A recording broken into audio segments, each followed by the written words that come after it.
Começa agora o Diário de Notícias. Hoje é sexta-feira, dia 14 de março de 2025. E eu sou Karen Crisóstomo. Nós vamos juntos aqui pela Rede Gospel de televisão e também pelo YouTube Rede Gospel TV Oficial com as principais notícias do Brasil e do mundo. Vamos aos destaques de hoje. Governo deve aumentar percentual de etanol na gasolina. Zanin marca para 25 de março o julgamento da denúncia contra Bolsonaro. Presidente português convoca eleições legislativas para 18 de maio. Casal é preso após matar adolescente grávida, enterrar o corpo e roubar criança do ventre. E ainda, as imagens do eclipse e da lua de sangue. Essas e outras notícias do Brasil e do mundo você vê agora no Diário de Notícias. Boa noite. O senador Efraim Filho, do Partido União Brasil, vai presidir a Comissão Mista de Orçamento do ano que vem. Com esse acordo, os trabalhos das comissões na Câmara dos Deputados devem ser retomados na próxima semana. Todo ano, a Câmara dos Deputados e o Senado Federal alternam sobre a responsabilidade da presidência e quem ficará com a relatoria da Comissão do Orçamento. Os partidos União Brasil e MDB disputavam a relatoria, que é considerada uma das principais do parlamento, responsável por definir como o dinheiro da União será gasto ao longo do ano. O acordo também abriu caminho para que o líder do MDB, Isnaldo Bulhões, assuma a relatoria do orçamento. Ele chegou a ser cotado para assumir um ministério do governo Lula, mas o presidente preferiu um membro da ala petista. O orçamento deste ano deve ser analisado na Comissão Mista de Orçamento. A previsão é de que o Congresso vote em plenário na próxima quarta-feira. As contas do setor público consolidado apresentaram um superávit primário de mais de 100 bilhões de reais em janeiro. Com esse resultado, a dívida pública registrou queda de 0,8 ponto percentual, atingindo 75,3% do produto interno bruto. Analistas do mercado financeiro estimam que a dívida pública brasileira deve atingir mais de 93% do PIB em 2034. E o governo Lula deve aumentar o percentual de etanol na gasolina para 30% ainda neste ano. De acordo com o ministro de Minas e Energia, Alexandre Silveira, o aumento da mistura também deve tornar o Brasil independente das importações de gasolina, uma vez que menos combustível fóssil seria usado para compor a gasolina comum. Uma pesquisa divulgada nesta sexta-feira mostrou que quase 60% dos brasileiros não confiam no presidente Lula. Na outra ponta, a região que apresentou maior apoio ao presidente foi o Nordeste, com 55%. As pessoas que não têm ensino fundamental e católicos também somam 50%. A pesquisa mostrou também que 70% dos evangélicos e 73% das pessoas que ganham mais de 5 salários mínimos por mês não confiam na atual gestão petista. A pesquisa ouviu 2.000 pessoas entre os dias 7 e 11 de março. E o ministro do Supremo Tribunal Federal, Cristiano Zanin, marcou para o dia 25 de março o julgamento da denúncia contra o ex-presidente Jair Bolsonaro. O ministro prevê 3 sessões para analisar o caso. O Supremo Tribunal Federal vai avaliar em 25 de março se julga o ex-presidente Jair Bolsonaro por tentativa de golpe de Estado. Na quinta-feira, a Procuradoria-Geral da República rejeitou os argumentos de sua defesa. Em meados de fevereiro, a PGR acusou o ex-presidente de planejar um complô que acabou fracassando para impedir a posse do presidente Luiz Inácio Lula da Silva, para quem perdeu a eleição em 2022. A data marcada pelo STF não é para definir sobre a inocência ou culpa de Bolsonaro, mas para estabelecer se existem ou não elementos suficientes para abrir um processo penal perante a Corte Máxima do país. Uma fonte do STF explicou à agência France Press que não há um prazo máximo estipulado para que os ministros decidam, mas é possível que o façam no próprio dia 25 de março. Após a divulgação da data, Bolsonaro ironizou em seu perfil na rede social X que parece que o devido processo legal por aqui funciona na velocidade da luz, ao queixar-se que o caso está indo a julgamento em apenas 1 ano e 1 mês. O ex-presidente foi indiciado junto com 33 colaboradores por golpe de Estado, tentativa de abolição violenta do Estado Democrático de Direito e organização criminosa armada, entre outros crimes. O Canadá pediu aos países do G7 que apoiem a Ucrânia contra a agressão russa. Os ministros das Relações Exteriores do G7, grupo formado por Reino Unido, Canadá, França, Alemanha, Itália, Japão e Estados Unidos, estão reunidos por 3 dias em Charlevoix, na província de Quebec. O Canadá pediu aos países das 7 democracias mais industrializadas do mundo que apoiem a Ucrânia contra a agressão armada russa, já que a abordagem mais conciliatória a Moscou do novo governo dos Estados Unidos dividiu o grupo. A reunião acontece antes da cúpula de chefes de Estado e de governo do G7, que será realizada na província canadense de Alberta em junho.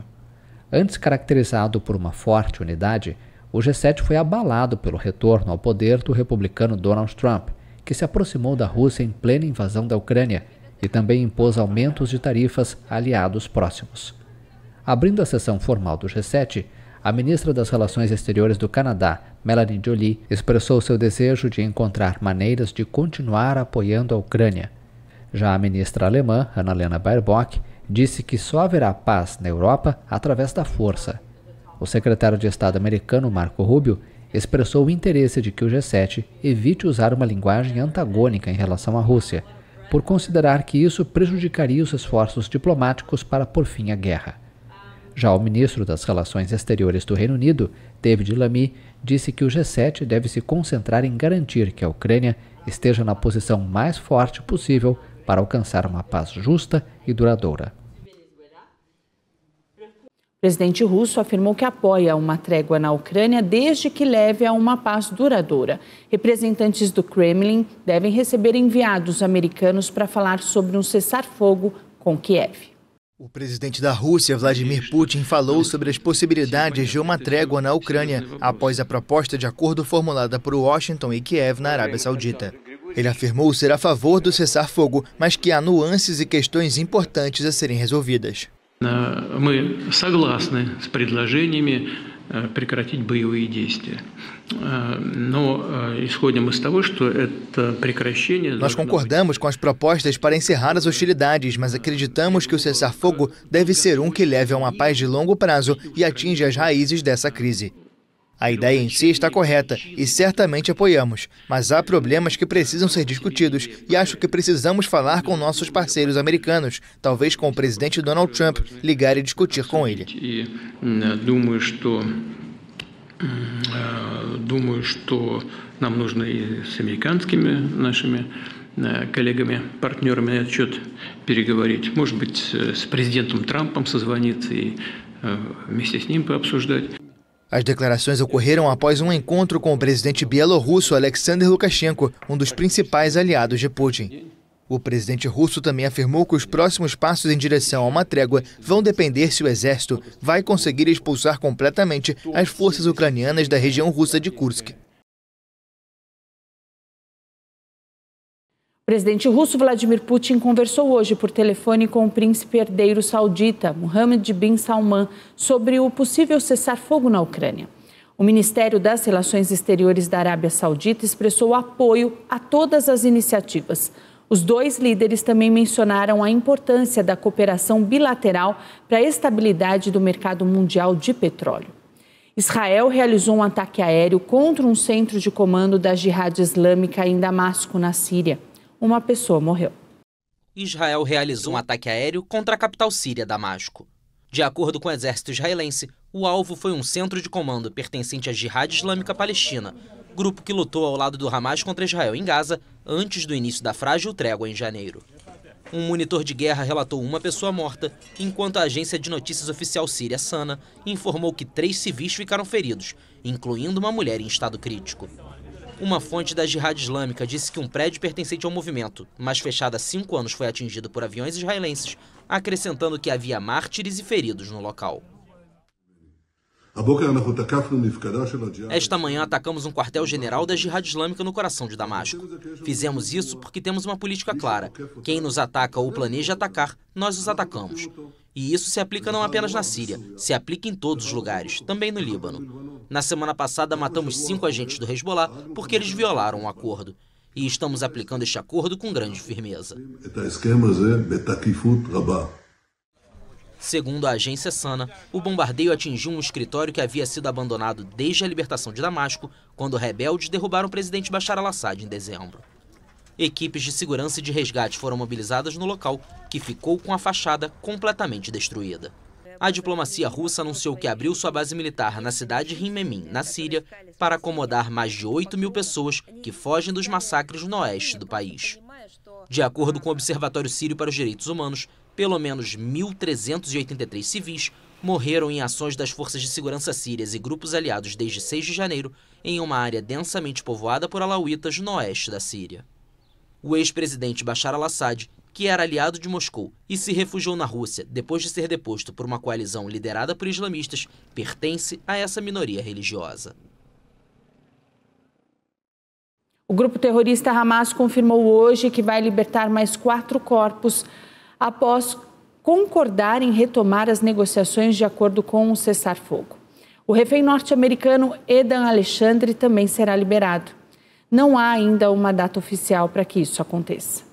Um avião da American Airlines pegou fogo após pousar no aeroporto internacional de Denver, no Colorado. 12 pessoas ficaram feridas.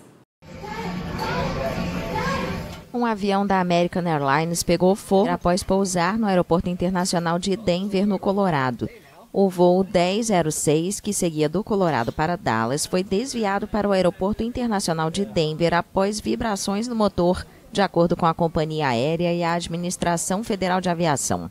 Em um comunicado, a American Airlines informou que todos os 172 passageiros e 6 tripulantes desembarcaram, mas 12 pessoas foram levadas para hospitais com ferimentos leves.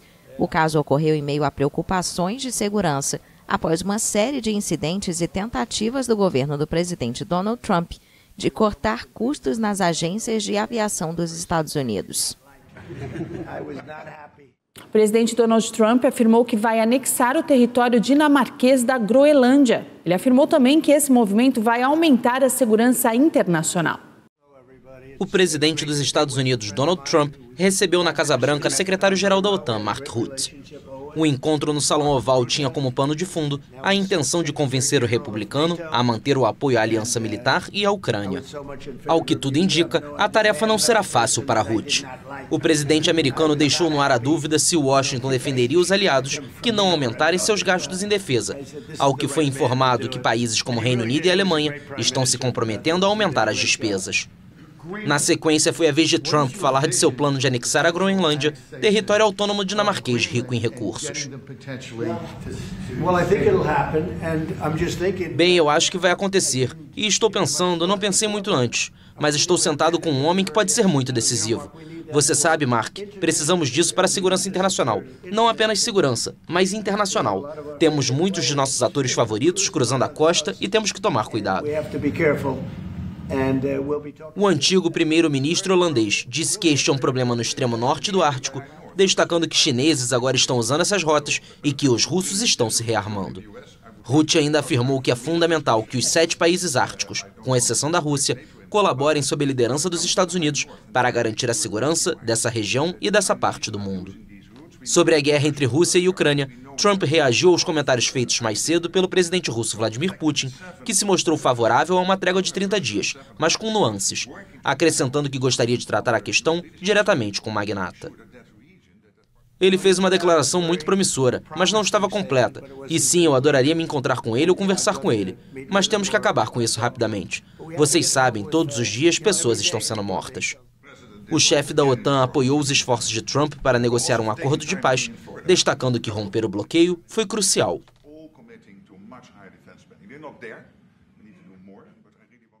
E o presidente Donald Trump ameaçou impor tarifas de 200% sobre o vinho, champanhe e outras bebidas alcoólicas da França.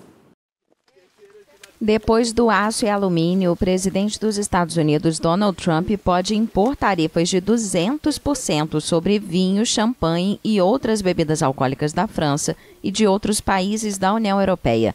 A ameaça é uma retaliação às taxas que o bloco europeu adotou sobre o uísque bourbon americano.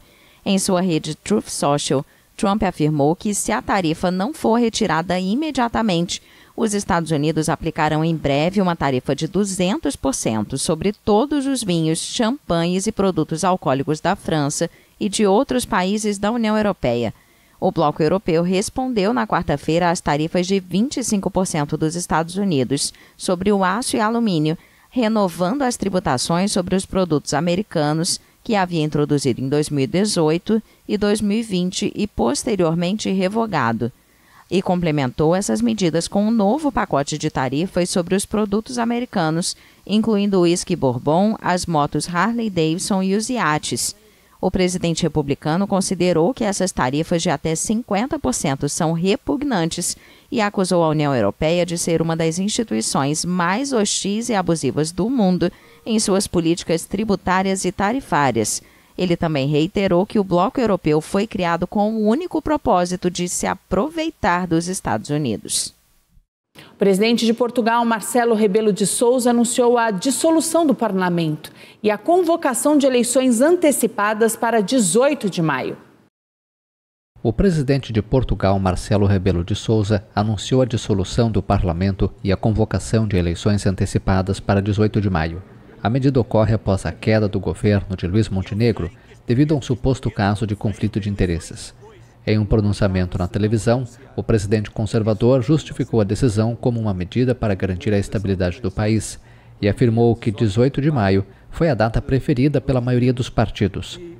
Na última terça-feira, o primeiro-ministro Luís Montenegro, do Partido Social Democrata, envolvido em uma polêmica com empresas de sua família, teve que renunciar após não obter o apoio da maioria dos deputados.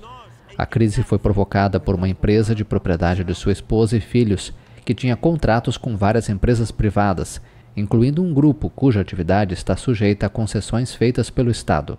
Após se reunir com os líderes dos partidos do parlamento e com os membros do Conselho de Estado, o presidente descartou a ideia de tentar encontrar um novo premier e optou por convocar eleições antecipadas, as terceiras legislativas desde janeiro de 2022. No início de 2024, Montenegro, de 52 anos, sucedeu ao socialista Antônio Costa, que já havia renunciado em novembro de 2023 por um caso de suposto tráfico de influências. Costa, que sempre negou qualquer irregularidade, se tornou presidente do Conselho Europeu em junho do ano passado. Os governos de Azerbaijão e Armênia chegaram a um acordo de paz para encerrar décadas de embates entre os países vizinhos. O Azerbaijão e a Armênia confirmaram o fim das negociações para um acordo de paz que encerraria décadas de conflito entre os dois países do Cáucaso. O anúncio foi realizado pelo ministro das Relações Exteriores do Azerbaijão e endossado pouco depois por diplomatas armênios. O primeiro-ministro armênio, Nikol Pashinyan, comemorou a notícia e disse que o país estava pronto para iniciar discussões sobre o local e data para assinatura. Os dois países repetiram várias vezes que um acordo de paz para encerrar as tensões estava próximo, mas negociações anteriores falharam em alcançar um consenso. A Armênia e Azerbaijão também travaram batalhas legais na Corte Internacional de Justiça, na Corte Internacional Criminal e na Corte Europeia de Direitos Humanos, em alegações de violação de direitos antes, durante e depois dos conflitos armados. Os dois países se enfrentaram em duas guerras, a primeira no início da década de 1990, após a queda da União Soviética, e a segunda em 2020, vencida pelo Azerbaijão. Praticamente todos os armênios étnicos, mais de 100 mil pessoas, fugiram de Nagorno-Karabakh depois da tomada por Baku. Os conflitos tiveram origem nessa região, que as forças azerbaijanas recuperaram inteiramente dos separatistas armênios em setembro de 2023.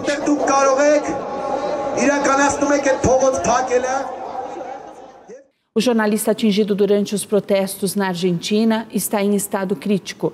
A manifestação acabou em violentos confrontos com a polícia, deixando 45 feridos e resultando na prisão de mais de 100 pessoas. Pablo Grillo, fotojornalista argentino, está em estado crítico em um hospital em Buenos Aires. O profissional, que trabalha de forma independente, foi atingido na cabeça por um projétil de gás lacrimogênio enquanto cobria um protesto de aposentados apoiado por torcedores de futebol argentino na quarta-feira.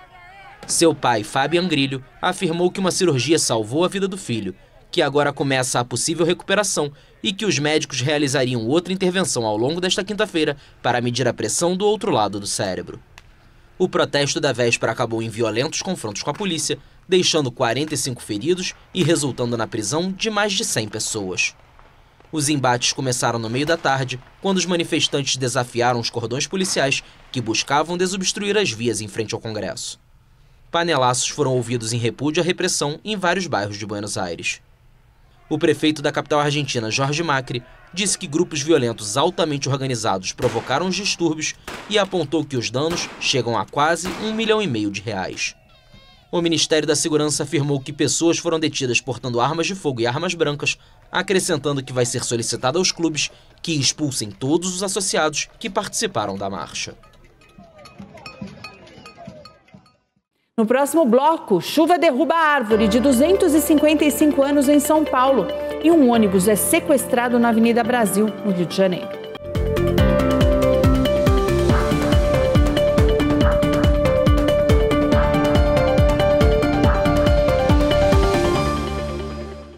Nessa semana, chuvas tomaram conta da capital paulista e derrubaram uma árvore de 255 anos e 30 metros de altura. As fortes chuvas que atingiram São Paulo na quarta-feira fizeram um grande estrago na maior cidade do país. De acordo com a Agência Brasil, pelo menos uma pessoa morreu após a queda de uma árvore na região de Pinheiros, zona oeste da capital. Na região central, o Xixá do Largo do Arouche, uma árvore de 225 anos e 30 metros de altura desabou. É triste, né? Uma árvore de 200 anos cair assim, de repente, né? É triste, né? E aconteceu que foi uma catástrofe, caíram muitas árvores, sempre cai uma região específica. Mas hoje, se você andar em qualquer avenida em São Paulo, vai ter árvore derrubada. Ao todo, mais de 300 árvores desabaram devido aos efeitos do clima extremo.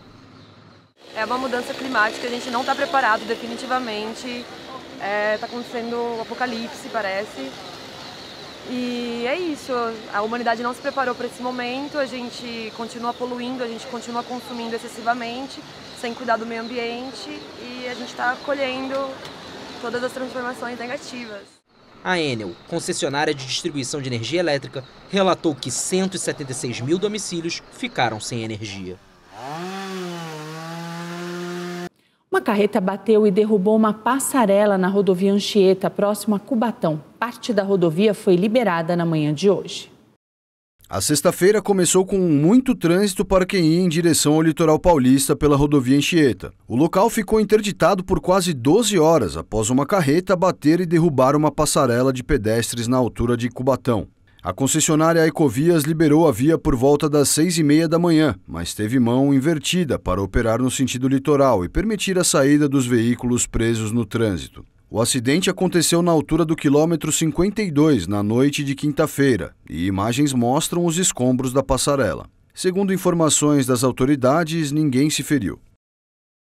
Alexandro Jesus foi preso após matar a ex-esposa Júlia dos Santos e esconder o corpo dela em uma mala. O corpo foi encontrado por vigilantes que estavam no local e sentiram um forte odor. Segundo as informações, Alexandro tinha histórico de agressões contra a vítima, mas ela nunca registrou ocorrências. A Prefeitura de São Paulo rescindiu o contrato com a empresa responsável pela construção de um túnel entre as avenidas Sena Madureira e Ricardo Jafé, na zona sul de São Paulo.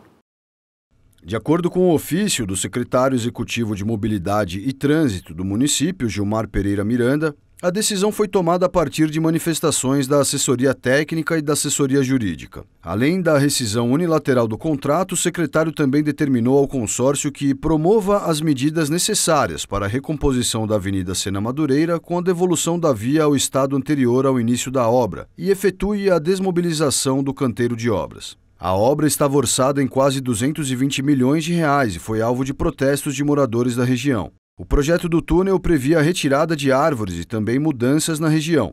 Algumas árvores foram retiradas e agora a empresa precisa fazer uma compensação ambiental. No mês passado, o prefeito da cidade, Ricardo Nunes, havia anunciado uma nova licitação para a construção da passagem. No documento, o promotor Silvio Marques alertou a gestão municipal sobre a necessidade de rescisão do atual contrato. O promotor também se baseou nas decisões judiciais que suspenderam a execução das obras por problemas ambientais e de mobilidade urbana na região da Rua Sena Madureira, que geraram vários protestos dos moradores da Vila Mariana ano passado. Um ônibus com 70 passageiros foi sequestrado na Avenida Brasil, no Rio de Janeiro, na manhã desta sexta-feira. Jefferson Luiz tentou fugir após uma parada do ônibus e acabou preso. De acordo com a Polícia Militar, Jefferson Luiz dos Santos Claudino Martins, de 37 anos, estava armado com um simulacro e assim que tomou o ônibus exigiu que o motorista da linha 378 seguisse para o centro do Rio. Ainda segundo a Polícia Militar, agentes que passavam pela altura do Terminal Gentileza perceberam a ação e começaram a perseguir o ônibus. Na Avenida General Justus, os policiais cercaram o veículo e o criminoso tentou fugir a pé, mas acabou sendo preso por policiais da Unidade de Polícia Pacificadora da Providência. Também nesta semana, um ônibus com 47 passageiros foi assaltado na Avenida Brasil. Segundo as vítimas, os bandidos chegaram a dar tiros para o alto. Após roubar os passageiros, os assaltantes desceram na altura da Cidade Alta e fugiram. O incêndio florestal devastou 45 mil metros quadrados na zona oeste do Rio de Janeiro. A Polícia Civil realizou hoje uma operação para prender os autores. Segundo as investigações, os influenciadores Luiz Fernando Faria Rocha, o Nando Rocha, e o Wesley Silva Nascimento, o Raio Motoboy, gravaram um vídeo na Avenida Estado da Guanabara para divulgar a rifa de uma moto. Nando e Raio soltaram rojões em direção à mata, provocando um incêndio. Ainda de acordo com a polícia, os influencers viram as chamas e fugiram, sem avisar as autoridades. O fogo dizimou mata nativa e matou animais. O delegado do caso, André Prates, também vai investigar a suposta rifa. Segundo ele, todas as rifas são ilegais e precisam de autorização do Ministério da Fazenda. O Conselho Federal de Medicina afastou 8 membros da diretoria do órgão, entre eles o presidente. Segundo o CFM, foram constatada falta de transparência nos gastos, além de despesas elevadas e conflitos de interesse. Com o afastamento de 8 integrantes da diretoria atual, um novo grupo provisório será montado durante a intervenção. E uma mulher foi presa suspeita de matar uma adolescente grávida e arrancar o bebê da barriga da vítima. Nathalie Ellen Martins atraiu a vítima usando o pretexto de entregar doações de roupas de bebê. Nathalie, de 25 anos, e o marido dela, o chefe de cozinha Cristian Albino Cebalho de Arruda, de 28 anos, foram presos no Hospital Santa Helena de Cuiabá, quando tentavam obter um documento para registrar a recém-nascida, filha de Emily, no nome deles. De acordo com a Polícia Civil, Nathalie enviou a localização para a adolescente e até pagou pelo transporte para que ela fosse ao local combinado. O corpo de Emily foi encontrado enterrado no quintal da casa dos suspeitos do crime horas depois da prisão. O crime é investigado pela Delegacia de Homicídios e Proteção à Pessoa, que prendeu, além do casal, outros 2 suspeitos. Segundo a polícia, eles podem responder por homicídio triplamente qualificado, ocultação de cadáver e fraude processual. O delegado Caio Albuquerque afirmou que o corpo da vítima foi encontrado em uma cova rasa, com sinais de enforcamento, com fios de internet e cortes na barriga para a retirada do bebê. Havia sinais de que a vítima tentou se defender, mas foi morta. O casal procurou o Hospital Santa Helena, em Cuiabá, para registrar um bebê recém-nascido, com a alegação de que a criança tinha nascido em casa. A equipe médica estranhou o comportamento da mulher, que afirmava ter dado à luz recentemente. Diante da suspeita, os profissionais acionaram a polícia, que deteve o casal e os encaminhou à delegacia. Exames mais detalhados foram realizados e determinaram que a mulher não estava grávida. E a seguir chega ao fim o julgamento sobre o rompimento da barragem em Mariana e as imagens do eclipse total ao redor do mundo.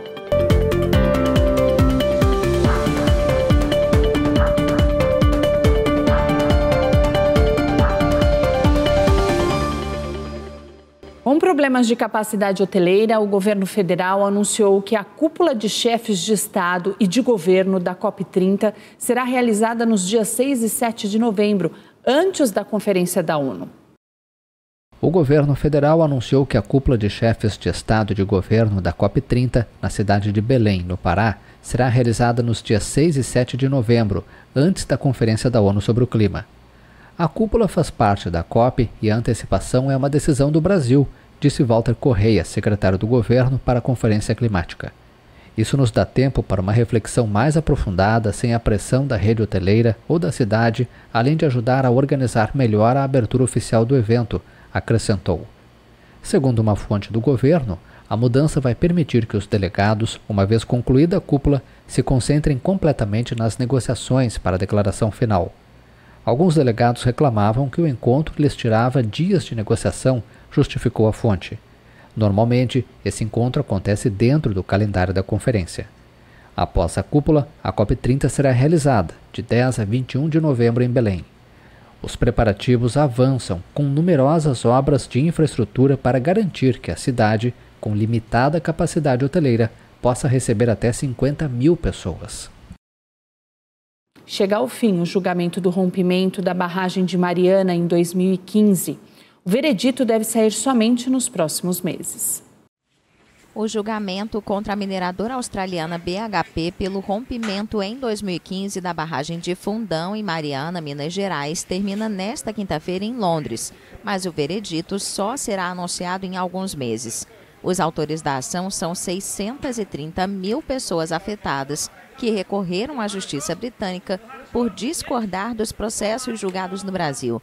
Eles reivindicam indenizações de 36 bilhões de libras ou 266 bilhões de reais. Eu falo por mim, depois de 2015 eu nunca mais fui a mesma pessoa. Ela destruiu a minha vida, a vida dos meus filhos, né? E, sim, eu vou sentir um alívio quando eu ouvir que já, tipo assim, a empresa ela vai pagar porque ela fez. A decisão pode ser anunciada dentro de alguns meses, mas não há uma data concreta, o que pode resultar em um segundo processo em 2026, se uma das partes apresentar um recurso contra o veredito. Isso é realmente sobre responsabilização, e ter um juiz aqui em Londres responsabilizando a BHP seria algo que eu acho que para as vítimas que perderam familiares ou perderam seus meios de subsistência é a coisa mais importante. A compensação financeira é importante porque você tem que punir o mau comportamento. Em 5 de novembro de 2015, o rompimento da barragem de rejeitos de uma mina de ferro em Bento Rodrigues, subdistrito de Mariana, no estado de Minas Gerais, matou 19 pessoas. Várias localidades foram devastadas e 40 milhões de metros cúbicos de lama tóxica foram despejados no Rio Doce e no Oceano Atlântico. A barragem de Fundão era operada pela Samarco, empresa de propriedade conjunta da brasileira Vale e da australiana BHP, que rejeita ser o poluidor direto. Após o início do processo em Londres, a Justiça brasileira absolveu em meados de novembro a Samarco, a Vale e a BHP de qualquer responsabilidade pela tragédia. A decisão do Tribunal Regional Federal de Belo Horizonte entendeu que as provas analisadas não eram determinantes para estabelecer sua responsabilidade. Pouco antes, em 25 de outubro, o governo federal assinou um acordo de indenização com as empresas envolvidas, no valor de cerca de 132 bilhões de reais. A Lua ficou vermelha nesta sexta-feira devido a um eclipse total. Um espetáculo raro e que será seguido por um eclipse parcial de Sol em 2 semanas. O eclipse da Lua foi admirado por milhares de pessoas em vários continentes. O satélite começou a ficar vermelho na madrugada desta sexta-feira e em 2 semanas haverá um eclipse parcial do Sol. O eclipse lunar, o primeiro do ano, foi visível em sua fase total no continente americano, em grande parte dos oceanos Pacífico e Atlântico e no extremo oeste da Europa e da África. Isso mostra uma grande diferença entre o quão grande é o mundo e o quão pequenos somos nós, mas foi muito legal ver isso. É muito difícil encontrar pessoas com os mesmos interesses que você, mas as redes sociais fazem maravilhas e foi no Instagram que vimos o Humboldt Planetarium postar sobre uma noite de observação. Esse fenômeno ocorre cerca de 2 vezes por ano quando o Sol, a Terra e a Lua, em sua fase cheia, estão perfeitamente alinhados. A Terra projeta sua sombra sobre a Lua e ela gradualmente perde seu brilho branco. Mas parte da luz solar continua a chegar à Lua filtrada pela atmosfera da Terra, dando ao satélite uma tonalidade avermelhada. No dia 29 de março, um eclipse solar parcial vai cobrir parte da Terra. O fenômeno poderá ser observado do Canadá, Europa, Rússia e África. E o Diário de Notícias desta sexta-feira fica por aqui. Eu desejo a todos vocês um final de semana abençoado. Não esqueça que domingo tem celebração da família às 8, às 10 da manhã, às 4 da tarde e às 6 da noite em todas as igrejas Renascer em Cristo, com transmissão também aqui na Rede Gospel de televisão. Então, um final de semana dos céus para você e segunda-feira a gente está de volta a partir das 7 com as principais notícias do Brasil e do mundo. Até lá!